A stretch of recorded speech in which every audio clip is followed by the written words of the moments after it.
എല്ലാവർക്കും ഗെയിമർ ആപ്പിന്റെ മറ്റൊരു വീഡിയോയിലേക്ക് സ്വാഗതം. നിങ്ങളിൽ എത്ര പേര് GTA എന്ന സീരീസിലത്തെ എല്ലാ ഗെയിംസും കളിച്ചിട്ടുണ്ട്? മിക്ക ആൾക്കാരും എല്ലാതൊന്നും കളിച്ചിട്ടുണ്ടാവില്ല. എന്നാൽ എത്ര പേർക്ക് അതിന്റെ എല്ലാ ഗെയിംസും അറിയാം? അതായത് ഗ്രാൻഡ് തെഫ്റ്റ് ഓട്ടോ സ്റ്റാർട്ടിങ് മുതൽ അവസാനം ഇപ്പം ഇറങ്ങിയിട്ടുള്ള GTA 5 വരെയുള്ള എല്ലാ ഗെയിംസും ഏതൊക്കെയാണെന്ന് ആർക്കൊക്കെ അറിയാം? അതും വളരെ ചുരുക്കം ആൾക്കാർക്ക് മാത്രമായിരിക്കും അതിനെക്കുറിച്ചെല്ലാം അറിയാം. സോ ഇന്നത്തെ വീഡിയോ എന്ന് പറയുന്നത് എൻ്റെ ഒരു ഗ്രാൻഡ് തെഫ്റ്റ് ഓട്ടോ ഗെയിമിന്റെ ഒരു ജേണി ആയിരിക്കും. അതായത് ഞാൻ കളിച്ചിട്ടുള്ള എല്ലാ ഗ്രാൻഡ് തെഫ്റ്റ് ഓട്ടോ സീരീസും എനിക്ക് നൽകിയ ഒരു എക്സ്പീരിയൻസ് ആയിരിക്കും ഞാനിവിടെ ഷെയർ ചെയ്യുന്നത്. നിങ്ങൾക്ക് കുറേ പേർക്ക് അറിയാം ഗ്രാൻഡ് തെഫ്റ്റ് ഓട്ടോ എന്ന പേരിൽ കുറേ ഗെയിംസ് ഇറങ്ങിയിട്ടുണ്ട്. അറൗണ്ട് 20 ഗെയിംസ് എബോവ്, അതായത് അതിൻ്റെ DLC പാക്ക്, എക്സ്ട്രാസ്, അതിന് ട്രയോളജി അങ്ങനെയൊക്കെ പറഞ്ഞിട്ട് ഒരു around 20+ games grand Theft auto എന്നൊരു സീരീസിൽ തന്നെ ഇറങ്ങിയിട്ടുണ്ട്. അതിൽ തന്നെ ഞാൻ പേഴ്സണലി മെയിൻ ഗെയിംസ് ആയിട്ട് കാണുന്നത് ആകെ ഒരു 7 ഗെയിംസ് ഉള്ളൂ. The OG Grand Theft Auto 1997 ഇറങ്ങിയത്. അതിനുശേഷം Grand Theft Auto 2, Grand Theft Auto 3, Grand Theft Auto Vice City, San Andreas, Grand Theft Auto 4, പിന്നെ ഇപ്പോൾ എടുത്തിറങ്ങിയിട്ടുള്ള എന്നല്ല 2013 ഇറങ്ങിയിട്ടുള്ള GTA 5. ഇത് കൂടാണ്ട് പല ഗെയിംസും ഉണ്ട്. Grand Theft Auto London, Chinatown, Vice City Stories, Liberty City, Grand Theft Auto Online. But to me, ഞാൻ ആദ്യം പറഞ്ഞ ഒരു 7 ഗെയിംസാണ് ഗ്രാൻഡ് തെഫ്റ്റ് ഓട്ടോ എന്ന സീരീസിൽ തന്നെ മെയിൻ ഗെയിംസ് ആയിട്ട് എനിക്ക് പേഴ്സണലി തോന്നിയത്. അപ്പോൾ ഈ ഗെയിംസ് എല്ലാം ഇറങ്ങിയ ഒരു ഓർഡർ വെച്ചിട്ട് അല്ലെങ്കിൽ ആ ഒരു ഡേറ്റ് വെച്ചിട്ട് തന്നെ നമുക്ക് ഈ ഒരു ഗെയിമിനെ കുറിച്ചിട്ട് സംസാരിക്കാം. സ്റ്റാർട്ടിങ് തന്നെ grand Theft auto 1, the OG Grand Theft auto. എനിക്കറിയാം ഒട്ടുമിക്ക ആൾക്കാരും ഈ ഒരു ഗെയിം ഒന്നും കളിച്ചിട്ടുണ്ടാവില്ല. ഞാനും ഇത് കളിച്ചിരുന്നില്ല. ഞാൻ ഇപ്പോൾ എടുത്തൊരു വീഡിയോക്ക് വേണ്ടിയിട്ട് ഞാൻ ജസ്റ്റ് ട്രൈ ചെയ്ത് നോക്കി. ഇതൊരു 2D ഗെയിമാണ്. ഒരു ഓവർ ഹെഡ് ക്യാമറയിൽ കൂടെയാണ് നമ്മൾ ഈ എൻ്റയർ ഗെയിം കളിക്കുന്നത്. ഇതിൻ്റെ ഒരു എൻ്റയർ പ്ലോട്ട് തന്നെ വളരെ സിമ്പിളാണ്. നമ്മൾ ക്രിമിനൽ ആക്ടിവിറ്റീസ് എല്ലാം ചെയ്തിട്ട് നമ്മൾ റെപ്യൂട്ടേഷൻ എല്ലാം കൂട്ടി കൊണ്ടുവരാം. അതാണ് ഇതിൻ്റെ ഒരു മെയിൻ പ്ലോട്ട്. ഈ ഒരു ഗെയിമിൻ്റെ സ്റ്റാർട്ടിങ്ങിൽ തന്നെ ലിബേർഡ് സിറ്റിയിലത്തെ ഒരു വലിയ ഫാമിലി നമ്മളൊരു ഗൂണായിട്ട്, അതായത് ഒരു ഗുണ്ടായിട്ട് നമ്മളെ ഹയർ ചെയ്യും. പിന്നെ അവരെ സഹായിക്കുക, അവരുടെ ഒപ്പോണൻസിനെല്ലാം തോൽപ്പിക്കുക, അവരെ കൊല്ലുക, അങ്ങനെ അങ്ങോട്ടാണ് ആ ലിബേർഡ് സിറ്റിയിലെ മിഷൻസ് ഫുൾ അങ്ങനെ പോകും. അങ്ങനെ ലിബേർഡ് സിറ്റിയിൽ കുറേ പ്രശ്നങ്ങളൊക്കെ ഉണ്ടാക്കിയതിന് ശേഷം നമ്മൾ നേരെ സാൻ ആൻഡ്രിയാസിലോട്ട് പോകും. അവിടെ ഇതുപോലെ നമ്മളൊരു ഫാമിലി, ഒരു സിൻഡിക്കേറ്റ് ഫാമിലി നമ്മൾ ഹയർ ചെയ്യും അവരുടെ ഗുണ്ടായിട്ട്. അവിടെ പതിവ് പോലെ തന്നെ അവരെ രക്ഷിക്കുക, അവിടുത്തെ എനിമീസിനെ കൊല്ലുക, അതുകൂടാണ്ട് വേറെ ആൾക്കാർ ഗ്യാങ് ആയിട്ട് പരിചയപ്പെടുക, അവരെ സഹായിക്കുക, അങ്ങനെ അവിടെ അങ്ങനെ പോകും. അങ്ങനെ അവസാനം ആ ഒരു വൈസ് സിറ്റിയിലോട്ട് വരും. പിന്നെ അവിടെയും ഇതേപോലെ തന്നെ സെയിം പരിപാടികൾ. ഇതാണ് ഇതിനൊരു പ്ലോട്ട്. ഇതിന് ശേഷം 1999 ഗ്രാൻഡ് തെഫ്റ്റ് ഓട്ടോ ലണ്ടൻ ഇറങ്ങിയിട്ടുണ്ടായിരുന്നത്. അതിൻ്റെ ഒരു ഫ്രീ ആഡ് ഓണും ആ ഒരു വർഷം തന്നെ വന്നിട്ടുണ്ടായിരുന്നു. പക്ഷേ ഞാൻ ഒരു ഗെയിം ട്രൈ ചെയ്തിട്ട് നോക്കിയിട്ടില്ല. അങ്ങനെ നോക്കിയവരുണ്ടെന്നുണ്ടെങ്കിൽ താഴ്ന്ന് കമൻറ്റ് ചെയ്യുക. ഇതേ സെയിം ഇയറിൽ, അതായത് 1999 തന്നെയാണ് ഗ്രാൻഡ് തെഫ്റ്റ് ഓട്ടോ 2 റിലീസായത്. ഈ ഒരു ഗെയിമിൻ്റെ പ്രൊമോഷന് വേണ്ടിയിട്ട് അവർ ഷോർട്ട് ഫിലിം വരെ റിലീസ് ചെയ്തിട്ടുണ്ട്. യൂട്യൂബിൽ ഇപ്പോൾ അവൈലബിൾ ആണ്. താല്പര്യമുള്ളവരൊന്ന് ചെക്കൗട്ട് ചെയ്യുക. ജസ്റ്റ് GTA 2 ദി മൂവി എന്നൊന്ന് സെർച്ച് ചെയ്താൽ മതി. ഈ ഒരു ഗെയിം GTA 1 വെച്ച് നോക്കുമ്പോൾ വളരെ വലിയൊരു അപ്ഗ്രേഡ് ആയിരുന്നു. കാരണം ഇതിൽ കുറേ കാര്യങ്ങൾ അവർ കൊണ്ടുവന്നിട്ടുണ്ടായിരുന്നു. ഒരു കാര്യം വിട്ടുപോയി, GTA 1ലും ലാൻ കണക്ഷൻ വെച്ചിട്ട് മൾട്ടിപ്ലെയർ കളിക്കാൻ പറ്റും. അപ് ടു 4 4 പ്ലേയേഴ്സിന് വരെ കണക്ട് ചെയ്യാൻ പറ്റിയിരുന്നു. എന്നാൽ GTA 2ലോട്ട് വരുമ്പോൾ ലാനും അത് കൂടാണ്ട് ലോക്കൽ സ്പ്ലിറ്റ് സ്ക്രീൻ വെച്ചിട്ടും നമുക്ക് ഇതിൽ മൾട്ടിപ്ലെയർ കളിക്കാൻ പറ്റും. പിന്നെ 6 പ്ലേയേഴ്സ് വരെ കണക്ട് ചെയ്യാൻ പറ്റും. അത് കൂടാണ്ട് ഒരു ഡെത്ത് മാച്ച് സ്റ്റൈലത്തെ ഒരു ഗെയിം പ്ലേയും ഇതിൽ അവർ ഇൻക്ലൂഡ് ചെയ്തിട്ടുണ്ട്. ഇതിൻ്റെ ഒരു പ്ലോട്ട് നോക്കുമ്പോൾ ഓൾമോസ്റ്റ് സിമിലർ ടു GTA 1 തന്നെയാണ്. ഇതിൻ്റെ ഒരു ലൊക്കേഷൻ സെറ്റിംഗ്സ് വരുന്നത് എനിവേർ എന്ന് പറയുന്ന സ്ഥലത്താണ്. അവിടെ തന്നെ ഒരു 3 ഡിസ്ട്രിക്റ്റ് ഉണ്ട്. ലെവൽ 1 വരുന്നത് ഡൗൺ ടൗൺ ഡിസ്ട്രിക്ട്, ലെവൽ 2 വരുന്നത് റെസിഡൻഷ്യൽ ഡിസ്ട്രിക്ട്, ലെവൽ 3 വരുന്നത് ഇൻഡസ്ട്രിയൽ ഡിസ്ട്രിക്ട്. ഇതിൽ ഓരോ ലെവൽസിലും ഡിഫറെൻറ്റ് ഗാങ്സ് ഉണ്ട്. സോ നമ്മൾ അവരുടെ കൂടെ ചേരാ, എന്നിട്ട് അവരായിട്ട് ഫൈറ്റ് ചെയ്യുക, അവർ കൂടെ ഫൈറ്റ് ചെയ്യുക, അവരെതിരെ ഫൈറ്റ് ചെയ്യാം, ബിട്രയൽ, അങ്ങനത്തെ കുറേ സംഭവങ്ങളാണ് ഈ ഒരു ഗെയിമിൽ വരുന്നത്.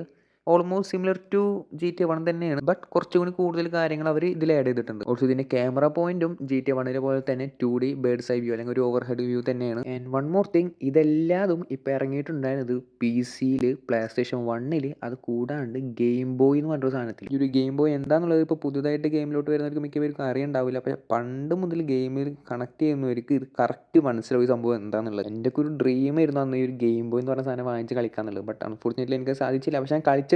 ബാക്കിയുള്ള ആൾക്കാരുടെ അടുത്ത് പോയിട്ട് അവരെന്നൊക്കെ വാങ്ങിച്ചിട്ടും അല്ലെങ്കിൽ അവർ കളിക്കുന്നത് ഞാൻ കണ്ടിട്ടുണ്ട്. നിങ്ങൾ ആരെങ്കിലുമൊക്കെ ഈ ഒരു ഗെയിം പോയി ട്രൈ ചെയ്തിട്ടുണ്ടെങ്കിൽ നിങ്ങളുടെ ഒരു അഭിപ്രായം അല്ലെങ്കിൽ നിങ്ങളുടെ എക്സ്പീരിയൻസ് താഴെ കമൻറ്റ് ചെയ്യുക. അങ്ങനെ പിന്നീട് 2001 ഗ്രാൻഡ് തെഫ്റ്റ് ഓട്ടോ 3 റിലീസ് ചെയ്യുന്നത്. അവരുടെ ആദ്യത്തെ 3D ഗെയിം. GTA 3-ലെയും GTA 2-ലെയും മെയിൻ ക്യാരക്ടറിൻ്റെ പേര് സെയിം ആണ്, ക്ലൗഡേ. അതോ ക്ലൗഡിയോ, അങ്ങനെ എന്തൊരു നെയിമാണ്. പക്ഷേ ഈ 2 ക്യാരക്ടേഴ്സ് തമ്മിൽ കണക്ഷൻ ഉണ്ടെന്നൊന്നും റോക്ക് സ്റ്റാർ കൺഫേം ചെയ്തിട്ടില്ല. ആൻഡ് അതിൻ്റെ സ്റ്റോറിയിലും ആ ഒരു ക്യാരക്ടറിലൊന്നും വലിയ കണക്ഷനൊന്നുമില്ല. സോ നമുക്കത് 2 ഡിഫറെൻറ്റ് ക്യാരക്ടേഴ്സാണ്, ബട്ട് സെയിം നെയിം. ഇനി GTA 3യുടെ സ്റ്റോറിയിലോട്ട് വരുമ്പോൾ കുറച്ച് ഡിഫറൻസ് ഉണ്ട്. ഈ ഒരു ഗെയിമിൻ്റെ സ്റ്റോറി കുറച്ച് ഡിഫറെൻ്റ് ആണ്. അതായത് ഇതിൻ്റെ മുന്നിറങ്ങി GTA 1 2 വെച്ച് നമുക്ക് കുറച്ച് ഡിഫറെൻ്റ് ആണ്. ഈ ഒരു ഗെയിം സ്റ്റാർട്ട് ചെയ്യുന്നത് തന്നെ ഒരു ബാങ്ക് ഹേസ്റ്റ് വെച്ചിട്ടാണ്. ആ ബാങ്ക് ഹേസ്റ്റിൻ്റെ ഇടയിൽ വെച്ചിട്ട് നമ്മുടെ ഗേൾ ഫ്രണ്ട് നമ്മളെ ചതിക്കും, നമ്മളെ പോലീസ് പിടിക്കും. അങ്ങനെ പോകുന്നതിൻ്റെ ഇടയിൽ നമ്മൾ ജയിൽ ചാടി രക്ഷപ്പെടും. പിന്നെ സ്വാഭാവികമായിട്ട് എന്താ ഉണ്ടാവുക അറിയാലോ, റിവെഞ്ച്. അങ്ങനെ മെയിനാവും, നമ്മൾ ടോപ്പിലെത്തും. അതന്നെയാണ് കഥ. ഇതിൻ്റെ ഒരു വേൾഡ് സെറ്റിംഗ് എന്ന് പറയുന്നത് ലിബർട്ടി സിറ്റിയിൽ വെച്ചിട്ടാണ്. ഈ ഒരു ഓപ്പൺ വേൾഡ് ഗെയിമിങ്ങിൻ്റെ ഒരു മൈൽ സ്റ്റോൺ ആയിരുന്നു ഈ GTA 3 എന്ന് പറഞ്ഞിട്ടുള്ള ഒരു ഗെയിം. അവിടെ നിന്നായിരുന്നു പിന്നെ അങ്ങനത്തെ ഒരു ടൈപ്പ് ഗെയിമിൻ്റെ ഒരു റേസ് എന്ന് പറയുന്നത്, അതായത് ഈ ഓപ്പൺ വേൾഡ് ഗെയിംസിൻ്റെ. GTA 3 അവർ കുറേ ചേഞ്ചസ് കൊണ്ടുവന്നിട്ടുണ്ട്. ലൈക്ക് ഗ്രാഫിക്സ് കുറച്ച് മോഡേൺ ആക്കിയിട്ടുണ്ട്. ക്യാരക്ടേഴ്സ് കുറച്ചും കൂടി AI ആണ്, അതായത് NPC ക്യാരക്ടേഴ്സും കൂടുതൽ ഒന്നും കൂടി ഒരു ഇൻട്രാക്റ്റീവ് ആക്കിയിട്ടുണ്ട്. ഒന്നും കൂടി ഇമ്പ്രൂവ് ആയിട്ടുള്ള റേഡിയോ സ്റ്റേഷൻ, ലിവിങ് സിറ്റിയുടെ ഒക്കെ ഒന്നും കൂടി റിയലിസ്റ്റിക് ആക്കിയിട്ടുണ്ട്. ഡിഫറെൻറ്റ് വെപ്പൺസ് എല്ലാം അവൈലബിൾ ആയിട്ടുണ്ട്. സ്പോർട്സ് കാർ, ട്രക്ക്, അങ്ങനെ പല പല വെഹിക്കിൾസ് വന്നിട്ടുണ്ട്. ബോട്ട് വന്നിട്ടുണ്ട്. ഇതുകൂടാണ്ട് ഞാൻ മുന്നേ പറഞ്ഞ പോലെ ഇതൊരു 3D ഗെയിമാണ്. അത്യാവശ്യം വലിയൊരു ജമ്പായിരുന്നു GTA 2 നിന്നും 3 ഇപ്പോഴത്തെ ഒരു ഗെയിമിംഗ് ഇൻഡസ്ട്രിയുടെ വാല്യൂ എന്താണ് നമുക്ക് എല്ലാവർക്കും അറിയാം. വൺ ഓഫ് ദ ടോപ്പിൽ നിൽക്കുന്ന ഒരു എൻ്റർടൈൻമെൻറ്റ് ഇൻഡസ്ട്രിയാണ് ഈ ഒരു ഗെയിമിംഗ് എന്ന് പറയുന്നത്. അതിനൊക്കെ ഒരു അടിത്തറ, അല്ലെങ്കിൽ അതിനൊക്കെ ഒരു one of the most influential ആയിട്ടുള്ള ഒരു ഗെയിം GTA 3 ആണ്. അതിന് പല കാര്യങ്ങളും ആ ഒരു ഗെയിമിലുണ്ട്. സോ അതിനൊരു സെപ്പറേറ്റ് വീഡിയോ തന്നെ വേണ്ടി വരും. അങ്ങനെ വേണമെന്നുള്ളൊരു തളർന്ന് കമൻറ്റ് ചെയ്യാം. പിന്നെ ഈ ഒരു GTA 3 റിലീസ് ചെയ്ത പ്ലാറ്റ്ഫോംസ് എന്ന് പറയുന്നത് PlayStation 2, Xbox, PC, Mac, iOS, Android ഇതിലൊക്കെ ഇരുന്നത് റിലീസ് ചെയ്തിട്ടുണ്ടായിരുന്നത്. അങ്ങനെ GTA 3യുടെ ശേഷം 2002 അത് സംഭവിച്ചത്. എന്ത് സംഭവിച്ച്? GTA Vice City റിലീസ് ചെയ്തത്. ഞാൻ ആദ്യമായിട്ട് കളിച്ച GTA game GTA Vice City. ആ ഒരു ഗെയിമിൻ്റെ റേഞ്ച് എന്ന് പറഞ്ഞത് അതിപ്പോൾ കളിക്കണവർക്ക് ചിലപ്പോൾ മനസ്സിലാവില്ല അത് എന്ത് ഗെയിം എന്നൊക്കെ ഫീൽ ചെയ്യും. പക്ഷെ അന്ന് ആ ഗെയിം കളിച്ചവർക്ക് അറിയാം ആ ഒരു GTA Vice Cityയുടെ റേഞ്ച് എന്താണ്. ഞാൻ GTA Vice City കളിക്കാൻ തുടങ്ങുമ്പോൾ എൻ്റെ സിസ്റ്റം ഒന്നുമില്ല. ഞാൻ അപ്പുറത്തൊക്കെ പോയിട്ടാണ് ആ ഒരു ഗെയിം കളിച്ചിരുന്നത്. പിന്നെ കുറച്ച് കഴിഞ്ഞിട്ടാണ് എനിക്ക് കമ്പ്യൂട്ടറെല്ലാം കിട്ടിയത്. കമ്പ്യൂട്ടർ കിട്ടിയത് കൂടിയിട്ട് ഞാൻ ആദ്യം കയറ്റിയ ഗെയിം GTA Vice City. ഞാൻ മാത്രമല്ല, എൻ്റെ സിബ്ലിങ്സ് ഉണ്ട്. അപ്പോൾ അവർ എന്തിനിരുത്തും, ചീറ്റ് കോഡ് അടിക്കാൻ വേണ്ടിയിട്ട് ഇരുത്തും, അല്ലെങ്കിൽ ഹോൺ അടിക്കാൻ വേണ്ടിയിട്ട് ഇരുത്തും. ഞാൻ കളിക്കും. അത് നല്ല രസമായിരുന്നു. ആ ഒരു കാലഘട്ടം രസമായിരുന്നു. ആ ഒരു ഗെയിം രസമായിരുന്നു. ഭയങ്കര ഓപ്പൺ വേൾഡ് ഗെയിമാണ്. കാരണം എനിക്ക് ഇപ്പം ഇറങ്ങുന്ന പല ഗെയിംസും അത് മിസ്സിംഗ് ആണ്. ഞാൻ ഇപ്പോൾ അടുത്തൊരു ഗെയിം കളിച്ചു. ഞാൻ ഗെയിമിൻ്റെ പേര് ഞാൻ പറയുന്നില്ല. ആ ഒരു ഗെയിമിനേക്കാൾ ഓപ്പൺ വേൾഡ് ആയിട്ട് എനിക്ക് ആ ഒരു ഗെയിം തോന്നും. GTA Vice City തോന്നും. നമുക്ക് എന്തൊക്കെ ചെയ്യാം അതിൽ. ആംബുലൻസ് ഓടിക്കാം, പോലീസാവണം, ഐസ്ക്രീം വിൽക്കാം, ടാക്സി ഓടിക്കാം. That game was damn good. അതിൻ്റെ മിഷൻസ് ആയാലും സൈഡ് മിഷൻസ് ആയാലും എല്ലാം കൊണ്ടും എനിക്കൊരു പെർഫെക്റ്റ് ഗെയിമായിട്ട് തോന്നിയതാണ്. അത് ഇന്ന് ചിലപ്പോൾ കളിക്കുമ്പോൾ നിങ്ങൾക്ക് പല അഭിപ്രായ വ്യത്യാസങ്ങളും ഉണ്ടാവും.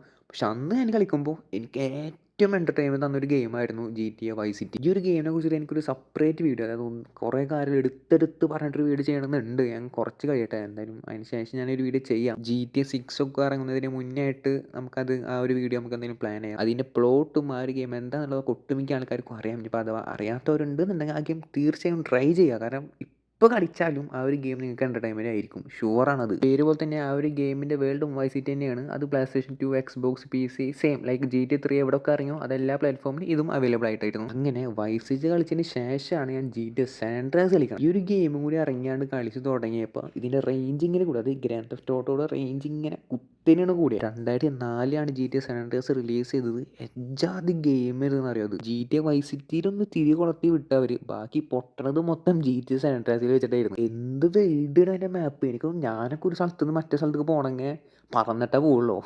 ഒരു ചീറ്റ് കോഡ് ഉണ്ട്. ആ ചീറ്റ് കോഡ് അടിച്ച് റിപ്പാസാന്ന് എന്തൊരു ആ ചീറ്റ് കോഡ് എനിക്ക് കറക്റ്റ് ഓർമ്മയില്ല.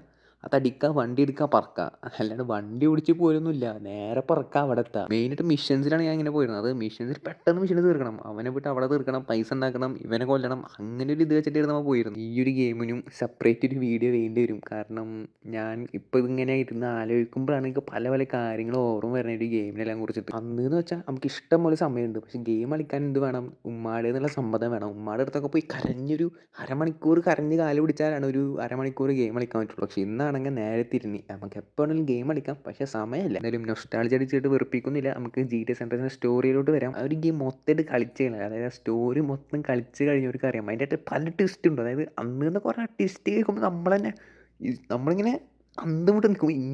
ഇവനിങ്ങനെ ചെയ്യുമോ, അല്ലെങ്കിൽ ഇവരങ്ങനെ ആക്കുമോ എന്നൊക്കെ നമുക്ക് ഇങ്ങനെ അന്തം വിട്ട് നിൽക്കും. അമ്മാതിരി ട്വിസ്റ്റ് കൊണ്ടുവന്നിട്ടായിരുന്നു ആ ഒരു ഗെയിം അവർ റിലീസ് ചെയ്തത്. പിന്നെ എനിക്കൊരു കാര്യം പറയാനുള്ളത്, ഈ ഒരു ഗെയിം ആക്ച്വലി 18 വയസ്സിന് താഴെയുള്ളവർക്ക് പറ്റിയ ഗെയിമല്ല. ഇതൊരു 18 വയസ്സിന് മേലേക്ക് അല്ലെങ്കിൽ ഒരു അത്രയ്ക്ക് ഒരു പക്വതയുള്ള ആൾക്കാർ മാത്രം കളിക്കേണ്ട ഒരു ഗെയിമാണ്. കാരണം ആ ഒരു ഗെയിമിൻ്റെ ഉള്ളിലുള്ള കണ്ടൻറ്റൊക്കെ എന്താണെന്നുള്ളത് നിങ്ങൾ കളിച്ച് കഴിഞ്ഞാൽ നിങ്ങൾക്ക് മനസ്സിലാവും. വെടി, പുക, വെട്ട്, കുത്ത്, എന്തില്ലാത്തത് ഒന്നുമില്ല, എല്ലാ സാധനവും അതിൻ്റെ ഉള്ളിലുണ്ട്. അന്ന് കളിക്കുമ്പോൾ നമുക്ക് അങ്ങനെ തോന്നലൊന്നുമില്ല, ആ ഒരു ഫ്ലോരം കളിച്ചു. പക്ഷെ ഇപ്പം നമ്മളൊന്ന് ആലോചിച്ച് നമുക്ക് മനസ്സിലാവും നമ്മൾ എന്തൊക്കെയാണ് ആ ഒരു ഗെയിമിലാണ് ചെയ്ത് കൂട്ടിയിരുന്നത് എന്നുള്ളത്. അന്ന് ആ ഒരു ഗെയിം വെച്ച സ്റ്റാൻഡേർഡ് ഇപ്പോഴും മീറ്റ് ചെയ്യാൻ പല ഗെയിംസും ബുദ്ധിമുട്ടുന്നുണ്ട്. കാരണം നമുക്ക് എന്തൊക്കെ ചെയ്യാം, ഫ്ലൈറ്റ് ഓടിക്കണമെങ്കിൽ ഫ്ലൈറ്റ് ഓടിക്കാം, ഫ്ലൈറ്റിൽ യാത്ര ചെയ്യണമെങ്കിൽ യാത്ര ചെയ്യാം, ബോട്ട് ഓടിക്കാം, ടാക്സി വിളിക്കാം, മസിൽ ഉണ്ടാക്കാം, സ്റ്റാമിന, എന്താ നമുക്ക് വേണ്ടേ? നമ്മളൊരു റിയൽ ലൈഫിൽ എന്ത് ചെയ്യുന്നു അതെല്ലാം 2004 ഇറങ്ങിയ ആ ഒരു ഗെയിമിൽ ചെയ്യാം. ഇതിന് ശേഷം 2004 തന്നെ GTA അഡ്വാൻസ് എന്ന് പറഞ്ഞിട്ടൊരു ഗെയിം ഇറങ്ങി. അത് ആക്ച്വലി ഗെയിം ബോയ് അഡ്വാൻസ് എന്നൊരു ഗെയിം കൺസോളിന് വേണ്ടിയിട്ടായിരുന്നു. അത് കൺസോളല്ല, ഒരു ഹാൻഡ് ഹെൽഡ് ഡിവൈസിന് വേണ്ടിയിട്ടായിരുന്നു ആ ഒരു ഗെയിം റിലീസ് ചെയ്തത്.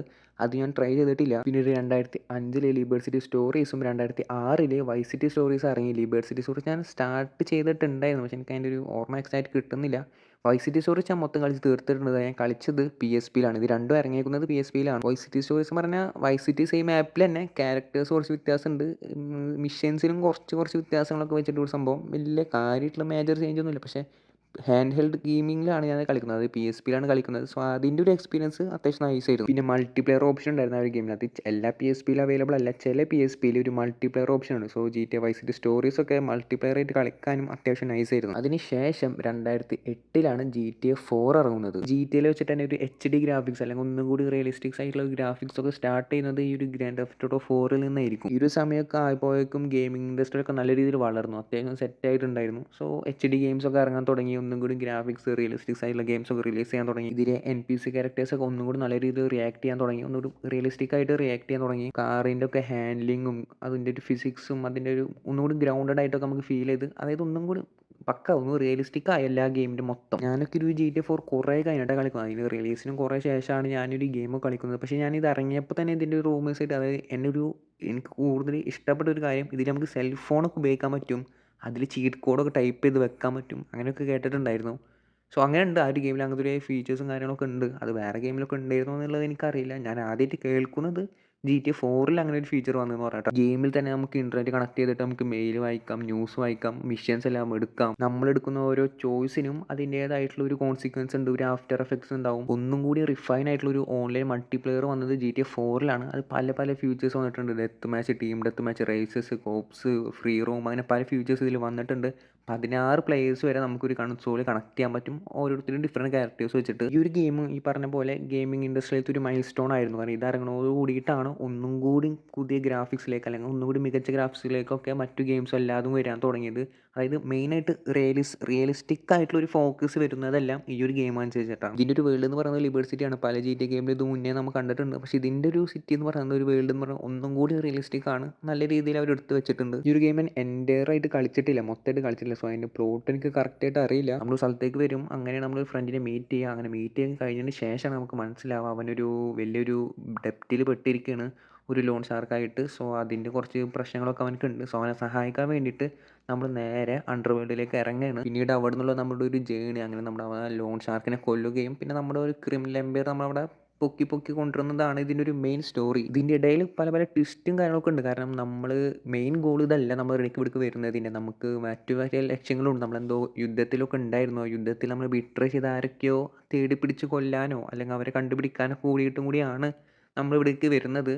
എക്സാക്റ്റ് ആയിട്ട് എനിക്ക് അതിൻ്റെ സ്റ്റോറി കറക്റ്റ് ഓർമ്മയില്ല. പിന്നെ അത് മൊത്തമായിട്ട് കളിച്ച് കംപ്ലീറ്റും ചെയ്തിട്ടില്ല. അപ്പോൾ ഇത്രയുമാണ് GTA 4 കുറിച്ചിട്ട്. അതിനുശേഷം 2009 ഇതിൻ്റെ 2 ആഡ് ഓൺ അഥവാ എക്സ്പാൻഷൻ എന്തോ റിലീസായിട്ടുണ്ട് GTA 4. അത് കൂടാണ്ട് 2009 GTA ചൈന ടൗൺ വാർസും കൂടി റിലീസ് ചെയ്യുന്നത്. ഈ ഒരു ഗെയിം ഞാൻ ട്രൈ ചെയ്തിട്ടില്ല. ഇത് ട്രൈ ചെയ്ത ആരെങ്കിലും ഉണ്ടെന്നുണ്ടെങ്കിൽ അവരുടെ അഭിപ്രായം താഴെ കമൻറ്റ് ചെയ്യാം. ദെൻ ഫൈനലി 2013 GTA 5 അങ്ങനെ റിലീസായി. 2013 ഇറങ്ങിയ ഒരു ഗെയിം ഞാൻ കളിക്കുന്നത് 2020 21 ആണ്. അത് കളിക്കാൻ പറ്റാണ്ട് മെയിൻ റീസൺ അത് വർക്ക് ചെയ്യുന്ന സ്പെക്കുള്ള ഒരു ഡിവൈസ് എൻ്റെ കയ്യിൽ ഉണ്ടായിരുന്നില്ല. അങ്ങനെ അവസാനം ഒരു ഗെയിം കളിക്കാൻ പറ്റി, കളിച്ച് കഴിഞ്ഞു. ബട്ട് അൺഫോർച്ചുനേറ്റ്ലി എനിക്ക് മുന്നത്തെ ഗെയിം തന്ന ഒരു ഫീലൊന്നും തന്നിട്ടില്ല. അത് ഓഫ് കോഴ്സ് അത് തരില്ല, കാരണം ആ ഒരു സിറ്റുവേഷൻ വ്യത്യാസമുണ്ട്. 2021 കളിക്കുന്ന ഒരു സിറ്റുവേഷനിലല്ല ഞാൻ അന്ന് സാൻ ആൻഡ്രിയാസും വൈസ് സിറ്റിയും കളിച്ചിരുന്നത്. നമ്മളിങ്ങനെ വർക്കിന് പോയി അതിൻ്റെ ഇടയിൽ വന്നിട്ടൊക്കെയാണ് ഗെയിം കളിക്കുന്നത്. സോ ഒബ്വിയസ്ലി നമ്മളൊരു ഗെയിമിംഗ് എക്സ്പീരിയൻസിനൊക്കെ അത് കാര്യമായിട്ട് ബാധിക്കും. നമ്മൾ റിലാക്സ് മോഡിലല്ല കളിക്കുന്നത്, ഒരു സ്ട്രെസ്ഫുൾ ആയിട്ടാണ് ഈ ഗെയിമൊക്കെ നമ്മൾ കളിക്കണം. പക്ഷേ സ്റ്റിൽ ഞാൻ പറഞ്ഞില്ല, 2013 ഇറങ്ങിയതാണ് ഈ ഒരു ഗെയിം എന്നുള്ളത്. ഞാനിപ്പോൾ ഇന്നിരുന്ന് GTA 5 കളിച്ചാൽ നമുക്കത്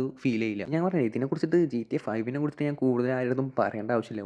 ഒട്ടുമിക്ക ഗെയിമേഴ്സും കളിച്ചിട്ട് ഇപ്പോഴത്തെ പിള്ളേർ മുതൽ പണ്ടത്തെ ഗെയിമേഴ്സ് വരെ കളിച്ചിരുന്ന ഒരു ഗെയിമായിരിക്കും ഒരു GTA 5. ഇതിൻ്റെ വിഷ്വൽസ് ആയാലും ഗ്രാഫിക്സ് ആയാലും സ്റ്റിൽ എനിക്ക് ആ ഒരു ഗെയിമിൻ്റെ മൊത്തം ഫീൽ കിട്ടാത്ത എന്താണെന്ന് വെച്ചാൽ, ഞാൻ ഉപയോഗിച്ചിരുന്ന ഡിവൈസ് അത്ര കമ്പാറ്റബിൾ ആയിട്ടുള്ള ഡിവൈസ് അല്ല. അതുകൊണ്ട് തന്നെ ആ ഒരു ഗെയിം കളിക്കുമ്പോൾ എനിക്ക് ഇടയ്ക്കൊക്കെ കുറച്ച് ലാഗൊക്കെ ഫീൽ ചെയ്യുന്നുണ്ടായിരുന്നു.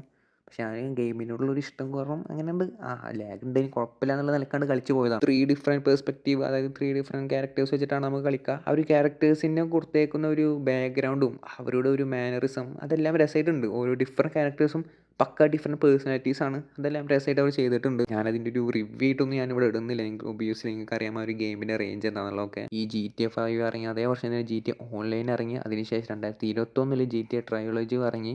അതിനുശേഷം 2022 GTA 5 ഒരു എക്സ്പാൻഷൻ കിട്ടി. ഈ GTA 5 ഓൺലൈൻ അടിപൊളിയാണ് കളിക്കാം. പക്ഷേ അത് നമ്മൾ ഒറ്റ കളിക്കരുത്. നമ്മളിപ്പോൾ ഗ്രൂപ്പ് ഓഫ് ഫ്രണ്ട്സ് എല്ലാവരും കൂടിയിട്ട് സെയിം സെർവറിൽ ലോഗിൻ ചെയ്തിട്ട് സെയിം റൂം ഇട്ടിട്ട് അങ്ങനെ കളിക്കണം. അപ്പം നല്ല രസമായിട്ട് കളിക്കാൻ പറ്റും. ഇൻഡിവിജ്വലായിട്ട് നമുക്ക് കളിക്കുമ്പോൾ ആ ഒരു ഫീൽ നമുക്ക് കിട്ടില്ല. പക്ഷേ എല്ലാവരും കൂടി കളിക്കുമ്പോൾ രസമാണ്. നമുക്ക് പല സ്ട്രീമേഴ്സ് എല്ലാം കളിക്കുന്നത് നമ്മൾ കണ്ടിട്ടുണ്ട്. അതുപോലെയാണ് നല്ല വൈബിൽ ഇങ്ങനെ കളിക്കാം.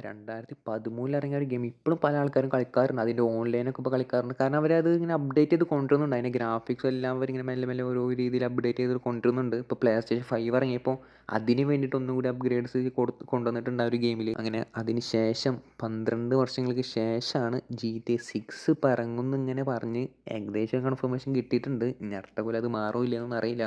എന്നാലും വൺ ഓഫ് ദ ഈ ഒരു 2000-ന് ശേഷം തന്നെ ഏറ്റവും കൂടുതൽ ഹൈപ്പ് കിട്ടിയിട്ടുള്ളൊരു ഗെയിമായിരിക്കാം ഈ ഒരു GTA 6. If I am not wrong. എനിക്ക് ഉറപ്പില്ല. കാരണം അത്രയധികം ഹൈപ്പ്. ഞാനൊക്കെ ഗെയിമിംഗ് തുടങ്ങി ഇത്ര ഹൈപ്പ് വേറെ ഗെയിം ഞാൻ കണ്ടിട്ടില്ല. അമ്മാതിരി ഹൈപ്പാണ് ഈ ഒരു ഗെയിമിന് ഇവർ കൊടുത്തേക്കണം. ഒബ്വിയസ്ലി അതുകൊണ്ടായിരിക്കും അവരിങ്ങനെ നീട്ടിക്കൊണ്ടിരുന്നത്. കാരണം അവർ ഗെയിം പെർഫെക്റ്റ് ആയിട്ട് ഇറക്കണം. അഥവാ എന്തെങ്കിലും എവിടെയെങ്കിലും പാളിപ്പോയി അവിടെ തീർന്ന്. ആ റോക്ക് സ്റ്റാർ അത്രയും ഇൻവെസ്റ്റ് ചെയ്തിട്ടാണ് ഒരു ഗെയിം ഇറക്കണത്. സോ അത് അത്രയും പെർഫെക്റ്റ് ആയിട്ട് തന്നെ അവർക്ക് ഇറക്കണം. ഈ വീഡിയോ നല്ലോണം ലെങ്ത്ത് കൂടി. അപ്പോൾ നമുക്ക് ഇന്ന് ഇവിടെ അവസാനിപ്പിക്കാം. ഞാൻ പറഞ്ഞ പോലെ എനിക്ക് കുറേ കാര്യങ്ങൾ കൂടി പറയാനുണ്ട്. പക്ഷേ GTA 6 ഇറങ്ങുന്നതിന് മുന്നേ ആയിട്ട് നമുക്ക് ഓരോ എപ്പിസോഡ്സ് ആയിട്ട് GTA Vice City San Andreas അങ്ങനെയായിട്ട് ഇറക്കാം. സോ ഈ വീഡിയോ ഇഷ്ടപ്പെടുന്നു വിചാരിക്കുന്നു. ഇഷ്ടപ്പെട്ടെങ്കിൽ ലൈക്ക് ചെയ്യുക, സബ്സ്ക്രൈബ് ചെയ്യണ കാര്യം ഒന്ന് പരിഗണിക്കുക. അത് കൂടാണ്ട് ഞാൻ പറഞ്ഞില്ല എന്തെങ്കിലും തെറ്റുണ്ട്, എന്തെങ്കിലും മിസ്റ്റേക്ക് ഉണ്ട്, അല്ലെങ്കിൽ നിങ്ങൾക്ക് എന്തെങ്കിലും കമൻറ്റ് പറയാനുണ്ടെന്നുണ്ടെങ്കിൽ താഴെ ഒന്ന് കമൻറ്റ് ചെയ്യാം. അപ്പോൾ ഓക്കെ.